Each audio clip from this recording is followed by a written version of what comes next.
ನಮಸ್ಕಾರ, ನೀವು ನೋಡ್ತಾ ಇರೋದು ಸಿಜೆ ಕರ್ನಾಟಕ ನ್ಯೂಸ್. ವಿಜಯಪುರ ಜಿಲ್ಲೆಯ ಸಿಂದಗಿ ಪಟ್ಟಣದಲ್ಲಿ ಮಂಗಳವಾರ ದಿವಂಗತ ಮಾಜಿ ಸಚಿವ ಎಂಸಿ ಮನಗೋಳಿಯವರ 5ನೇ ಪುಣ್ಯಸ್ಮರಣೆ ಅಂಗವಾಗಿ ರಾಜ್ಯಮಟ್ಟದ ಹೊನಲು ಬೆಳಕು ವಾಲಿಬಾಲ್ ಕ್ರೀಡಾಕೂಟವನ್ನು ಆಯೋಜಿಸಲಾಗಿತ್ತು. ಶಾಸಕ ಅಶೋಕ್ ಮನಗೋಳಿಯವರು ಕ್ರೀಡಾಕೂಟಕ್ಕೆ ಚಾಲನೆ ನೀಡಿ ಮಾತನಾಡಿ, ಎಂಸಿ ಮನಗೋಳಿಯವರು ಕ್ರೀಡಾರಂಗಕ್ಕೆ ನೀಡಿದ ಕೊಡುಗೆಯನ್ನು ಸ್ಮರಿಸಿದರು.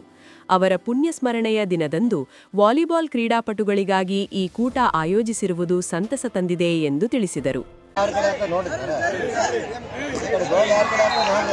ಸಂಪೂರ್ಣ ಬಲಿಷ್ಠ 13 12 2 ಅಂಕದ ಮುನ್ನಡೆಯಲ್ಲಿ ಮತ್ತೊಮ್ಮೆ ಭಾರತೀಯ ಸೇನಾ